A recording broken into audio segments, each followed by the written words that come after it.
더불어민주당을 탈당한 이상민 의원이 국민의힘에 입당했습니다. 이런 가운데 민주당 비명계 현역 의원 지역구에 도전하는 친명계 원외 인사들의 발걸음이 빨라지고 있습니다. 정치권 이슈 전문가 모시고 자세히 이야기 나눠봅니다. 김영준 배재대 석좌 교수, 최창렬 용인대 특임 교수 모셨습니다. 안녕하십니까? 네, 어서 오십시오. 네. 첫 번째 오늘의 이슈 먼저 화면으로 만나보시죠.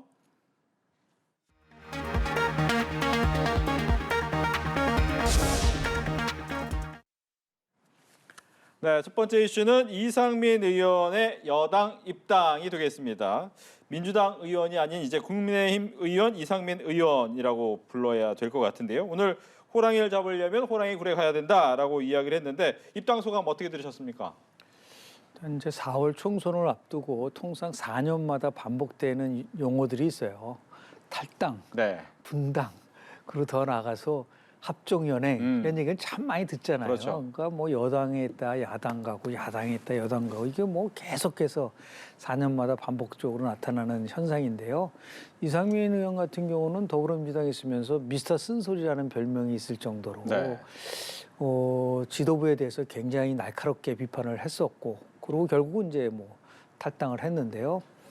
이번에 이제 들어오면서 뭐 호랑이를 잡기 위해서 호랑이 굴로 들어가는 그런 각오로 온다고 얘기를 했는데 아마도 이상민 의원이 만약에 국민의힘에 들어와서 정말 더불어민주당에 있었던 것처럼 쓴소리를 하고 그 자기 목소리도 내고 하면은 나름대로 그 인정을 받을 것 같지만 지금 선거가 한 100일 정도밖에 안 남았기 때문에 네.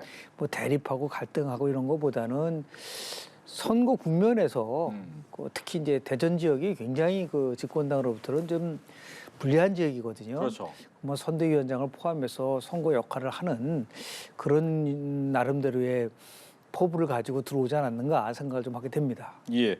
5선 의원의 이상민 의원이 오면 국민의힘 입장에서는 선거에 좀 도움이 될까요?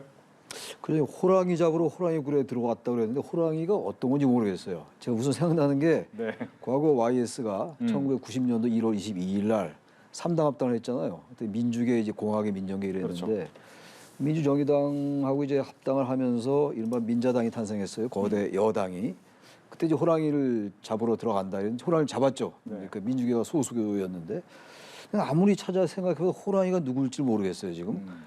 호랑이 잡으러 호랑이굴에 들어간다는 얘기는 지금 국민의힘에 들어가서 국민의힘을 바로잡겠다는 얘기 같은데 그래서 빨간 넥타이 메고 그야말로 지금 현재 공천 앞두고 과연 그야말로 민주당에서 했던 것처럼 그렇게 당당하게 행동할 수 있을까 예. 그런 생각이 들고 일단 제가 개인적으로 또 하나가 이상민은 제가 꽤 좋아했어요. 과거 이정걸 의원하고 같이 만난 적도 있고 그랬는데 꽤 옛날 얘기입니다만 근데 이분이 저기 당내에서 얼마나 좋은 말씀을 많이 했어요. 그야말로 비명계란 이제 지적을 받으면서 이제 우리 김 교수님 말씀처럼 쓴소리를 많이 했는데 네. 그렇다고 탈당을 해가지고 국민의힘을 간다? 그건 전 영 좀 납득이 좀 안 가요. 납득이 간다면은 뭐 현실 정치 공간에서 이른바 권력 정치의 차원에서 배지 달러 가는 거죠. 육선해가지고 국회의장 한번 하려고 하는 게 아닌가라는 생각이 드는데 네. 저는 좀 개인적으로 실망했어요. 국민의힘으로 들어가는 게 나쁘다는 얘기가 아니라 거대 독점 체제를 많이 비판해왔던 그야말로 당당한 정치인이었는데 예. 느닷없이도 국민의힘 입당한다? 그리고 오늘 또 특검법 이런 거 발언한 거 보니까 잠깐 무소속으로 있었잖아요. 탈당한 다음에. 그렇죠. 그때하고 발언의 여러 가지 그 수위나 어떤 이런 뉘앙스가 많이 다르더라고요. 역시 정치인들은 배지가 제일 중요하구나. 공천 앞두고 그런 뭐 씁쓸한 생각이 좀 들었습니다. 예. 그러다 보니까 이제 뭐 철새 또 배신 이런 얘기가 이제 민주당 쪽에서 나올 수밖에 없는 상황인데 일단 아까도 얘기하셨지만 조금 불리한 지역으로 보이고 있는 국민의힘에서 불리한 지역에서 5선을 했기 때문에 가면 효과가 나타납니까 바로? 지난 2020년 총선에서요. 네. 충청권이 전체 28석이었는데 더불어민주당이 20석을 차지했습니다. 그렇죠. 근데 대전은 7석인데 7석 모두 다 더불어민주당이 차지했어요. 그중에서 이제 이상민 의원 같은 경우는 유성, 가불이 있는데 을 지역구에서 당선이 됐는데 이 을 지역구가 실은 연구단체들이 집중돼 있는 지역구예요. 그렇죠. 근데 이번 이제 예산안 과정 속에서 R&D 예산을 한 4조 정도 삭감을 하니까 그쪽 연구단체에서의 불만이 굉장히 많다고 그러더라고요. 그러니까 뭐 본인은 이제 다시 그 자기 지역구에 이제 나가고 또 민주당은 거기에 맞서서 네. 이번 오늘이죠. 6호 영입하신 분이 우주 예, 연구위원 또. 연구위원 네. 그분이 이제 아마 혹시 음. 그 유성을 쪽으로 나가서 결국은 이상민 의원과 격돌을 하는 것이 아니냐라고 이제 추측을 하고 있는 거죠. 그럼에도 불구하고 뭐 오선 의원이니까 다만 지난 2022년도 6.1 지방선거에서 충청 지역 4개 광역단체장을 모두 다 국민의힘이 차지했어요. 그렇죠. 대전도 마찬가지고요. 그런 이제 시너지 효과를 가져오기 위해서 상징적인 이상민 의원이 들어간다고 한다면 한동훈 비대위원장과 더불어서 충청에 특히 대전에 교두부를 만드는 역할이 부여된 게 아닌가라고 좀 생각을 좀 해봅니다. 네. 앞서서 이제 육선 국회 네. 부의장 하러 가는 거 아니냐? 당선되면 육선이죠. 이제 당선. 쓴소리를 좀 하셨는데 어떻게 네. 예상하십니까? 대전 지역이 7개 지역구인데 지금 네. 전부 이제 민주당이에요. 이제 국민의힘 하나를 교도를 확보한 겁니다. 근데 큰 의미는 없는 거죠. 이제 뭐 선거 앞두고 이제 탈당해서 교도보가 된 거니까. 모르겠어요. 대전 지역이나 충남 이런 지역은 이렇게 어느 한쪽 완전 쏠리는 쪽이 아닌데 지난 그 지방선거 때 이긴 거는 그건 이제 윤석열 대통령의 당선의 후광 효과였다고 보는 것이고 2022년도 지방선거 승리한 거는 지금 이제 충청도가 이제 특히 이제 그 캐스팅 보터라고 그러잖아요. 네. 그러니까 이제 국민의힘으로서는 어쨌든 간에 이상민 의원이 지명도가 있는 정치인이고 이미지가 나쁘지 않은 정치인이란 말이에요. 그러니까 이른바 중도로의 확장 이런 것들은 효과가 있다고 생각할 수 있습니다. 근데 단지 이제 이상민 의원에 대해서 아까 제가 개인적으로 생각한 거 중도층들이 그런 생각을 가질 수 있다고 생각합니다. 굉장히 이상민 의원을 좋아하다가 갑자기 국민의힘 쪽으로 가니까 완전히 적대적인 정당으로 가니까 뭔가 무소속으로 남아 있으면서 차라리 지금 이른바 이제 그 이낙연 전 대표 등이 하는 개혁신당은 이준석 전 대표 쪽이고 그쪽으로 간다면 좀 납득이 가겠는데 완전히 이제 과거에 이제 열린우리당에 있다가 자유선진당 갔다가 네. 민주당 갔다가 다시 이제 국민의힘에 왔단 말이에요. 그러니까 첫세란 말이 나올 법도 해요. 탈당이라는 건 있을 수 있습니다. 저는 탈당 자체 절대로 비판하고 싶지 않습니다만 탈당의 과정이 꼭 선거 앞두고 이렇게 그 여러 정당을 이런 건 제가 볼 때 첫세의 어떤 그런 이미지가 좀 있어요. 예. 근데 아무튼 간에 중도로 외연 확장하는 그런 효과는 있겠으나 오히려 이런 중도층들이 갑자기 국민의힘에 가는 것에 대해서 전혀 꼭 국민의힘을 싫어하는 중도층이 아니라 하더라도 오히려 이쪽의 지지를 결집시킬 수가 있을 것 같기도 해요. 의외로. 저는 그래서 일반적으로는 뭐 유리하지 않겠냐. 대전 유성을이 자신의 지역구였으니까. 근데 그 민주당 일대의 대전 유성을 됐던 것이고 국민의힘으로 나가서 과연 그게 되겠냐. 단지 현재 국민의힘이 이제 추진하고 있는 이른바 이제 그 한동훈 비대위의 어떤 혁신, 쇄신 이런 것들이 효과를 거둔다면은 효과가 있겠죠. 그러니까 결국은 이상민 의원의 탈당 그 자체도 자체입니다만 국민의힘의 입당도 입당입니다만 민주당이 얼마나 또 쇄신하느냐. 이재명 대표의 거취를 포함해서 여러 가지 이런 것들 그런 것과 이제 국민의힘의 쇄신 이런 것들이 같이 맞물려서 그게 전제가 돼야 될 것 같아요. 그렇다면 이상민 의원이 상당히 유리해질 것이고 그렇지 않고 국민의힘이 여전히 쇄신이 아직은 좀 두고 봐야지 알겠습니다만 지금 현재 한동훈 위원장의 인기는 꽤 좋은 것 같은데 그게 만약 쇄신의 효과를 걷지 못한다면 상당히 불리해질 것이다 이상민 의원에게는. 그래서 마냥 무조건 뭐 중도로 외연 확장하는 이렇게 보기 좀 어려울 것 같아요 제가 볼 때. 근데 실제로 보면은 이제 기존에 정당에 있다가 탈당해 나가는 분들한테 많이 이제 평가하는 게 이제 철새 네. 그리고 더 나가서 이제 뭐 배신이란 말을 많이 하는데요. 그러면은 이낙연 전 대표도 그런 맥락이라면 배신이고 그리고 철새라고 우리가 평가를 할 수밖에 없는데 그럼 또 여쭤보고 싶어요. 96년도 총선을 앞두고 당시에 일당은 제1회 6.27 지방선거에서 승리를 했었던 민주당이 있었습니다. 그 민주당에서 나가서 탈당을 해서 정당을 만든 사람이 누군가요? 김대중 대통령입니다. 그렇죠. 김대중 대통령이 65명을 끌고 나가가지고 결국은 제1야당을 쪼개버렸어요. 그때 명분은 정권을 교체하기 위해서 간다라고 한 거거든요. 거기에 대해서는 전부 다 평가를 좋게 하잖아요. 그러면 김대중 대통령이 나가서 탈당하는 거는 괜찮고 이낙연 예를 들어서 전 대표로 나가서 탈당하는 거는 잘못된 건가요? 그래서 결국은 평가는 국민들이 하는 거다 이거죠. 다만 아까 우리 최 교수님 말씀하신 것처럼 만약에 이상민 의원 같은 경우가 과거와 같은 국민의힘 지도 체제가 있은 경우에는 아마 안 들어갔을 거예요. 그러나 이제 한동훈 비대위 체제가 개혁을 표방하고 새로운 국민의힘을 얘기하다 보니까 거기에 대해서 이제 들어간 건데 제가 말씀드린 거는 어떻든 간에 본인이 어떤 그 정치적 행보를 바꿀 때는 거기 합당한 만큼의 명분과 그리고 국민들에게 아주 자신 있게 얘기할 수 있는 부분들이 나와야 된다는 거죠. 그러니까 똑같은 논리로 지금 뭐 이준석 전 대표도 지금 나가가지고 탈당하면 또 국민의힘에서는 뭐 배신했다, 무슨 뭐 철수다 그렇게 얘기를 하나요? 그러니까 각각 자신의 정체성을 가지고서 이제 경쟁을 하게 되는데 다만 이제 이것을 국민들이 어떻게 받아들이냐라는 문제는 그래서 민주주의 국가에서는 선거가 굉장히 중요한 역할을 할 수밖에 없다라는 말씀을 좀 드립니다. 그리고 하나 좀 말씀드리고 싶은 게 첨언하고 싶은 게 단순히 탈당했다고 해서가 아니라 탈당을 하고 자신의 어떤 그동안의 정치 정황과 안 맞는다고 해서 지금 이낙연 전 대표가 탈당한 거잖아요, 지금. 이상민 의원은 그런 느낌이 별로 안 들어요. 앞으로 좀 지켜봐야지 알겠습니다만. 그래서 굳이 첫째 말씀드린 게 여러 번 옮겼잖아요, 당적을. 여러 번 옮기고 그리고 바로 총선을 목전에 두고 탈당한 게 무슨 대의를 위한다기보다 물론 정치라는 게 명분과 실리를 같이 이제 조화시키는 거긴 합니다만 그런 것보다는 빼자면 더 달겠다는 게 강하게 들어요. 왜 제가 그 말씀드리냐면 앞으로 이제 두고 봐야지 알아요. 근데 여러 가지 예민한 이슈들이 있으니까 특히 이제 특검법에 대한 입장이라든지 또 뭐 앞으로 이제 야당이 계속 제기할 여러 가지 이슈들이 있어요. 선거 과정 중에서 그때 그럼 민주당이 있을 때의 얘기와 국민의힘이 갔을 때 얘기가 어떻게 다른지를 봐야 돼요. 그래야 평가가 가능할 것 같고 저 이낙연 전 대표나 김대중 전 대통령이 탈당한 것과 지금 이 이상민 의원의 탈당을 같은 레벨로 비교하기는 좀 무리가 있다. 그렇게 좀 봅니다. 뭐 앞서 이낙연 대표하고 얘기를 한 거기 때문에 그 부분 또 뒤에 가서 한 번 더 얘기를 하겠고요. 지금 보면 이제 지역적으로 외연을 확장하겠다라는 국민의힘의 얘기가 조금 나타나는 것이 이상민 의원이라면 이 비대위에서 이런 얘기를 했어요. 이 김건희 여사 리스크에 대해서 방안을 마련을 해야 된다. 이건 어떻게 보면 중도의 입장은 또 외연을 확장하겠다라는 마음이 포함되어 있는 부분인 것 같기도 하는데 이 부분은 어떻게 보셨습니까?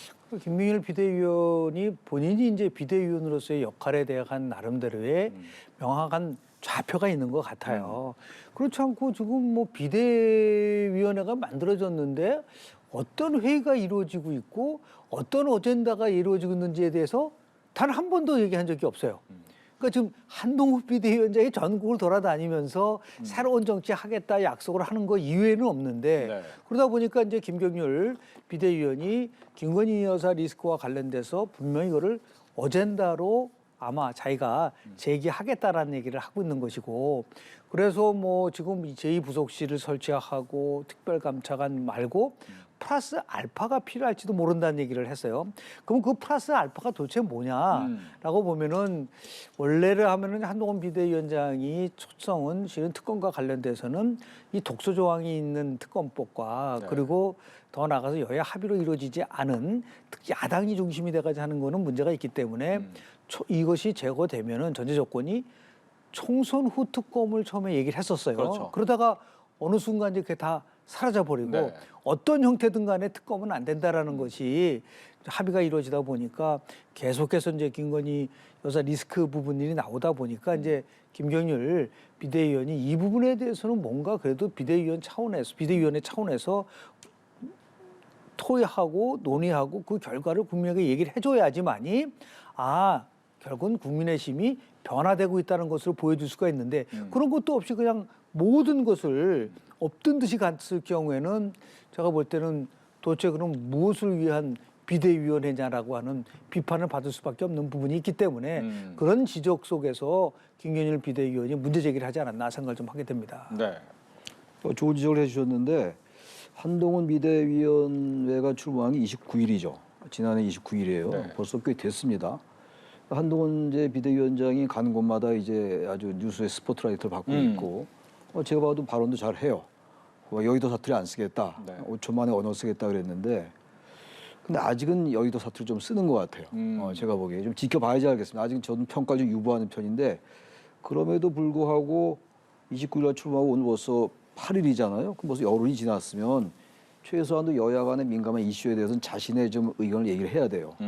근데 이제 특검에 대해서는 이제 비대위원장 되기 전부터 네. 악법이다, 총선용 악법이다 이런 얘기를 해왔단 말이에요. 그 얘기를 계속 하고 있는 건데 그런 측면에서 김경률 비상대책위원회 이 지적은 나름 그래도 나름 얘기를 한 겁니다. 나름 얘기를 했는데 지금 비대위 차원에서 특검법을 뭐 받아야 돼 이러니 할 수 없을 거예요. 현실적으로 이미 거기 지금 여당에 들어왔는데 거기서 어떻게 비대위원이 돼가지고 특검법 받읍시다 이렇게 못 한다고요. 근데 아무튼 이 정도 얘기도 한 게 그나마 다행인데 앞으로 한동훈 비대위가 현재 어떤 여러 가지 정치적으로 예민한 사안에 대해서 조금 대통령실과는 무조건 다를 필요는 없겠으나 네.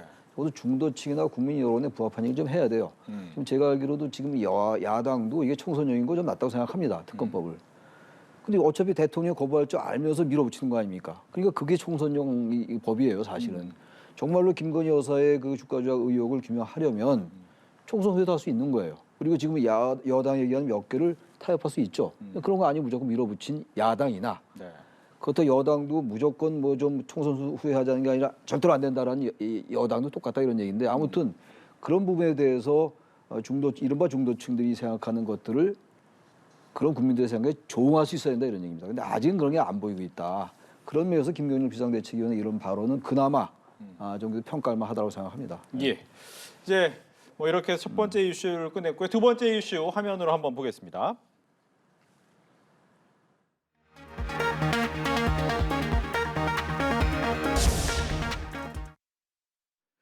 네, 민주당 자객 출마라고 이제 물음표를 했죠. 왜냐하면 이제 자객 출마라는 이야기도 있지만 일각에서는 시스템 공천이다라고 얘기를 하는 또 반론도 있기 때문에 저희가 물음표를 붙이긴 했습니다. 보면 이제 이른바 비명계 재선인 박용진 의원 지역구에 정봉주 전 의원이 가겠다라고 얘기를 하고 또 양문석 전 의원이 비명계 전해철 의원 자리에 가겠다. 또 강병원 의원 지역구에는 친명계 김우영 강원도 당위원장이 가겠다라고 얘기를 하고 있는 상황이거든요. 어떻게 보십니까? 민주당 쪽 먼저 얘기를. 근데 이게 저는 이제 정당에 이제 뭐 출마 이런 걸 안 해본 사람이기 때문에 네. 경선도 참여해본 적도 없고 참여할 필요도 없고 앞으로도 안 할 것이고 네. 그런데 이 정당의 경선이라는 게요 시스템 공천이라고 얘기는 합니다만 대단히 미묘합니다. 뭐 잘못됐다는 얘기가 아니라 네. 뭐 일반 우리 대한민국 국회의원 선거라든지 대통령 선거가 좀 달라요. 그 이른바 지금 자객 공천, 이른바 자객 공천인데 지금 말씀하신 정봉주라든지 네.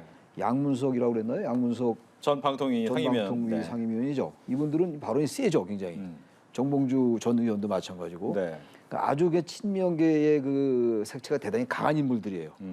반면에 이제 강북에 있는 그 박용진 의원은 민주당의 이제 다선인데 중진인데 상당히 좀 합리적 얘기 많이 하죠. 그러니까 이른바 비명계요. 네. 그러니까 이제 애매하게 그 좀 합리적 얘기를 하는 사람들은 비명계고 좀 우리 중도층이 볼 때는 좀 과하다 이런 반응을 빈번하게 하는 분들은 친명계인 경향이 있어요. 네. 제가 단정은 못 하겠는데 그래서 이제 친명계가 이제 원외 친명계가 들어가서 이제 공천하겠죠. 아니야 경선을 하겠죠. 그렇죠.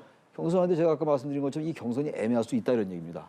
근데 만약에 그런 공천이 자꾸만 이제 확산되면요 민주당은 지는 겁니다.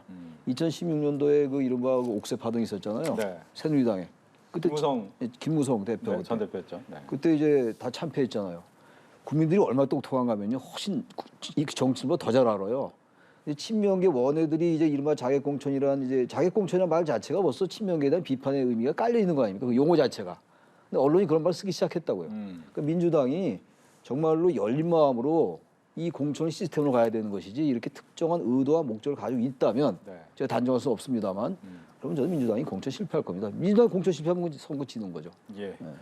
원래 통상적인 경우에는 보통 자기가 당을 위해서 총선에 나간다 하면은 상대당의 강한 상대를 상대로 해서 나가야지만이 받아들일 수 있는 부분들이 험지로 있잖아요. 가겠다. 험지로 가겠다. 그러면 누가 뭐라 그럽니까? 그런 의미에서 보면 지금 홍익표 네. 원내대표가 자기 지역구를 버리고 서초구를 가겠다. 이런 것들은 받아들일 수 있는 거예요. 그런데 그게 아니라 지금 비명만 골라서 친명이라는 사람들이 나가가지고 하겠다라는 얘기는 결국은 비명계를 공천에서 경선 방식을 통해서 제거하겠다는 것을 보여주는 부분들이 있는 거거든요. 이것들이 결국은 조금 전에 말한 대로 이제 자객 공천이라는 것을 자기 당내에서 자객 공천이라는 표현을 쓸 수 있나요? 이건 굉장히 제가 볼 때는 상당히 그 민주당 입장에서 봤을 때는 이제 공천 파동이 날 수밖에 없고 지금이 네. 뭐 하나를 또 뭉쳐서 단합하는 상태라면 모르지만 지금 바로 그런 것이 문제가 있다고 해서 이낙연 전 대표가 11일 날 탈당을 한다고 지금 얘기를 하고 있지 않습니까? 그래서 이런 형태로 자객 공천이라는 용어가 나올 정도로 친명계가 비명계에 대해서 공격을 하기 시작하면 비명계는 갈 데가 없어요. 그거는 이낙연 신당 쪽으로 갈 수밖에 없는 처음에는 무소속으로 가지만 지금 그래서 원칙과 상식도 어떤 행보를 할지는 모르겠지만 뭐 빅텐트를 만드는데 자기네들이 역할을 한다고 하지만 선거가 가까이 오면 가까이 올수록 이걸 이삭죽기란 말을 옛날에 많이 했는데 만약에 이런 식으로 해서 비명계를 공천을 통해서 탈락시키겠다라는 것이 노골화되기 시작을 한다고 한다면 결국은 비명계 인사들도 나름대로 정치적 행보를 할 수밖에 없는 부분들이 나올 것이다. 네. 그러면 자연스럽게 이낙연 신당 쪽으로 갈 가능성이 있기 때문에 이 부분에 대해서는 뭔가 원칙을 갖고 그리고 정봉주 의원의 지역구가 강북을이었나요? 예. 원래 자신의 지역구가 아니에요. 그렇죠. 그럼 지역구로 옮겨서 그럼 나가는 사람만 첫세인가요? 지역구 옮긴 사람은 첫세 지역구가 아닌가요? 이게 뭔가 의도를 갖고 있다라는 의심을 가질 수밖에 없는 부분들이 있단 말이에요. 이런 부분에 대해서 지금 대표가 이번 주기니까 어떠한 입장을 표명을 못하고 있지만 나름대로 공천과 관련된 가이드라인이면 가이드라인 그리고 자신의 원칙 이런 것들을 좀 표명을 할 필요가 있지 않을까라는 생각을 좀 하게 됩니다. 예. 이 와중에 뭐 앞서 잠깐 언급은 됐습니다만 6호 인재가 영입이 됐어요. 민주당에 한국천문연구원에 있는 황정아 박사가 영입이 됐습니다. 어떻게 보셨습니까? 저는 이 인재영입위원회 이름부터 좀 바꿨으면 좋겠어요. 네. 어떻게 좀 바꿀까요? 유치하지 않아요? 인재? 그래서 저는 특별한 대체할 용어는 잘 생각 안 나는데 뭐 다 인재영입이라고 그러는데 오늘 한동훈 위원장이 강원도 가서 저도 인재영입입니다 뭐 이런 얘기 했는 거 어제인가 뭐 한국 제가 보도에서 봤는데 뭐 좋습니다. 저는 여담으로 드릴 말씀이고 인재영입을 하는 건 좋은데 이 인재영입이 아까 지금 우리가 선거 앞두고 여러 가지 이합 집산 이른바 연합 정치 차원에서 얘기를 했어요. 뭐 긍정적인 면도 있고 저는 부정적인 면도 있다고 생각합니다. 뭐 선거라는 게 중요한 거니까. 근데 선거를 앞두고 이렇게 1호, 2호, 3호 그것도 좀 바꿨으면 1호, 2호가 뭡니까 사람한테. 좀 그것 좀 바꿨으면 좋겠고. 네. 뭐 그대로 이제 부르는 건데 어떤 이제 전 분야에서 이른바 성공한 분들 그분이 들어오는 거 아니에요. 이제 정치하고 거리가 있던 분들이 대부분이고 그런데 그 자체를 뭐라고 할 수는 없습니다만 이것도 너무 우리 정치의 하나의 고착화된 그 공식화된 것 같아요. 네. 그분들이 들어와서 비례대표하는 경우도 있고 지역구 출마하는 경우도 있습니다만 의외로 많이 소모되는 것 같기도 해요. 소비되는 것 같기도 하고. 그 분야에서 훌륭하게 계속 클 수 있는 사람들이 정치권에 들어왔다가 금방 나간 사람도 있고 4년 정도 있다가 그래서 나름대로 이제 그 정치권 밖에 인사들이 들어오는 것도 좋겠으나 그러려면은 정말로 어떤 그 계획을 가지고 좀 일찍 들어와야 될 것 같아요. 선거 앞두고 이미지 경쟁하는 것처럼 우리 1호 발표했다. 저기 1호다. 뭐 천문학 박사다. 누구다. 이런 식으로 하는 거. 이게 항상 그래 왔다고 이건. 대한민국 정치가 민주화 이후엔 항상 그래 왔단 말이죠. 그래서 이런 것들에 대해서 누군가 얘기를 하면 그게 여의도 사투리를 벗어나는 거거든요. 근데 아무도 얘기를 안 해요. 저 한동훈 위원장이 이런 거 좀 얘기 좀 했으면 좋겠어요. 그리고 민주당도 마찬가지고. 근데 이런 건 그대로 놔두고 항상 우리는 여의도 문법에서 얘기를 하고 있다 이런 얘기입니다. 그래서 그 질문에 제가 이렇게 가름하겠습니다. 예. 김 교수께는 앞서 얘기를 하셨기 때문에 근데 이제 우리가 이제 과학적으로 본다고 한다면요. 조금 전에 우리 좋은 말씀 하셨는데 이게 선거 100일 남겨놓고 들어와서 정치를 얼마나 한마디로 우습게 보면은 100일 와서 총선에 참여해도 된다라고 하는 것에 준 부분에 대한 부정적인 요소가 있어서 제가 이걸 한번 해보려고 그래요. 그동안 정당권에서 영입해서 들어온 사람들의 의정 활동에 대한 것이 얼만큼 잘 됐는지 뭐 그런 데이터도 좀 있어야 되는 거 아니에요? 무조건 영입 한번 돼가지고 되는 것. 그것도 영입돼가지고 또 문제 일으키는 사람들도 굉장히 많았었어요. 그렇죠. 그러다 중간에 또 그만두고 나가고 막 그런데 다만 이제 저 국민의힘에서는 이수정 교수가 영입 1호입니다. 거기는. 그렇죠. 근데 수원으로 나갔죠. 자기가 수원으로 나간다 그러고 지금 이제 우리 이번에 영입된 분이 황정아 박사가 비례대표보다는 지역구 쪽으로 한번 나가고 싶다는 그런 걸 언뜻 비친 것 같아요. 이렇게 해서 그 지역구로 나가서 열심히 한번 해보겠다가 한다는 것은 좀 긍정적으로 받아들일 필요가 좀 있는 것 같아요. 그것도 여성 후보들이요. 그래서 새로운 이제 변화를 주는 것도 있겠으나 다만 이제 이거를 너무 쉽게 정치를 그냥 하나의 상징성만 가지고서 정치라는 것이 아니라 네. 정말 진정성을 가지고 그쪽에서 필요한 부분들에 대한 정치 학습도 충분히 한 상태에서 나오면 더욱더 좋겠지만 여하튼 이거는 뭐 피할 수 없을 거라고 봐요. 조금 지나면 이제 개혁신당의 영입 이론은 또 누구냐도 나올 거고 그렇죠. 계속 1호 싸움하고 나중에는 뭐 5호, 6호, 7호까지 나오면 다 헷갈려요. 다 헷갈리고 네. 어디가 어딘지를 모르게 되는 부분들 이런 부분이 참 고쳐지고 있지 않다는 것에 대해서 예. 오랜 동안 우리 정치를 한국 정치 연구한 연구자 입장에서 봤을 때는 좀 씁씁하다라는 말씀. 그래서 저는 그 질문 드리고 싶었어요. 왜냐하면 어떤 거였냐면 이낙연 전 대표 같은 경우에는 DJ 퀴즈였던 네네. 거잖아요. 그러니까 과거에 DJ나 YS가 젊은 피라고 수혈했던 사람들은 상당수 현 정치권에 남아 있는 분들이 꽤 많은데 그렇죠. 그 뒤에 들어왔던 이른바 많은 의원들, 영입 인재들은 왜 그렇지 못했을까에 대한 궁금증에 대한 질문을 그렇죠. 해보고 싶었거든요. 2000년도 아마 총선 기억하시는 분이 꽤 많지는 않지만 그 당시에 비례대표로 들어온 세 분이 있어요. 당시에 한나라당은 우리가 많이 아는 나경원 의원이 나경원 의원이. 14번이었었고요. 13번인가? 하여튼 그랬었고 그리고 박영선 의원이 그렇죠. 들어왔었고요. 심상정 의원이 1번으로 그렇죠. 들어왔고요. 근데 그분들은 들어와서 열심히 정말 그 참선 4선까지 계속 하셨던 부분들인데 네. 지금 지적한 것처럼 YS, DJ를 이어가지는 노무현 대통령까지는 이제 정치가 어느 정도는 뭐 갈등을 일으키지만 기본적인 거를 지켜나가면서 가니까 거기서 이제 성장도 하고 그런 부분이 있는데 지금 최근에 들어와서 박근혜 문재인 대통령을 이렇게 지쳐가면서 우리 한국 정치가 오히려 퇴보하고 있는 게 아닌가라는 생각을 좀 가끔 하게 되는데요. 그런 의미에서 보면은 뭐 지금 아니 어떻게 집권한 지 2년도 안 됐는데 비대위 체제가 3번 들어오고 네. 그렇지 않습니까? 그리고 더 나가서 지금 이재명 대표도 전혀 정치 학습을 많이 했다고 보기도 어려운 부분들도 있고 이러다 보니까 정치의 장이 과거 같이 나름대로 뭐 경륜과 경험을 가진 사람들이 이러한 갈등을 조정하는 게 아니라 오히려 갈등을 증폭을 하는 쪽에서 네. 특히 여야 초선 의원들이 다 완장차고 갈등에 앞장섰었던 부분들에 대해서는 진짜 반성해야 된다. 그러니까 이제 새 정치를 원해서 뭐 탈당도 하고 네. 더 나가서 신당도 만들어지는데 그거를 이제 바꾸기 위해서 각각 각 정당마다 뭐 비대위원회도 만들어지고 아마도 이재명 대표도 어떠한 뭐 나름대로 이러한 변화를 주기 위해서 어떤 행보를 하지 않을까라는 생각을 좀 하게 됩니다. 네. 젊은 피 수혈할 때 상당히 과거의 YS 말씀을 제가 또 드리면 완전히 그때는 진영이 다른 쪽의 인사를 수혈하고 그랬어요. 김문수 전 의원 아시죠? 그렇죠, 그렇죠. 이 지사도 하셨고 색깔이 완전 달랐는데 지금 완전히 보수로 지금 왔죠. 이제 네. 극우가 됐는데 그때 이 YS가 그 김문수는 그때 완전 민중당 쪽이었어요. 근데 그런 인사를 많이 영입을 했단 말이에요. 그리고 또 그때 이제 민주대 반민주 구도와 연결돼 있었기 때문에 지금 이른바 86세대라는 분들 이제 벌써 686이 됐죠. 60대가 됐으니까. 근데 그때와는 좀 다르다 하더라도 상황이 바뀌었으니까 요즘에 그 인재 영입이라는 건 그때와 너무 다른 것 같아요. 이게 정치라는 게 아까도 말씀하셨습니다만 다 할 수 있는 거인 것 같아도 상당한 훈련이 필요한 겁니다. 이 정치라는 게 타협, 절충, 관용, 너와 내가 다르다는 걸 인정하는 것 이런 거 이런 하루아침 되지 않아요. 사실 전문지식 같은 거 하루아침 공부할 수 있죠. 그러니까 이런 부분들에 대해서 너무 인식이 박하다 우리 정치권이 무조건 일 좀 나고 이런 반짝반짝한 사람만 들여와서 이미지 정치하고 그런 사람들 나중에 어떤 면에서 볼 때 그분들이 들어와서 아까 또 좋은 말씀하셨는데 더 많이 강한 발언을 많이 해요. 그리고 지난 총선 때 152명인가가 초선이었어요. 그렇죠.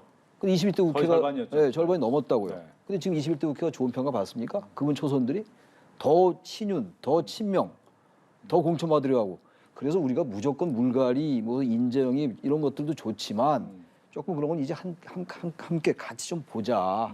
그래야 정치가 바뀌지 않겠느냐. 그 말씀 제가 또 드리는 겁니다. 알겠습니다. 이제 두 번째 이슈까지 했는데 시간이 꽤 많이 지났습니다. 마지막 이슈는 조금 빨리 진행해 볼게요. 마지막 이슈 볼까요?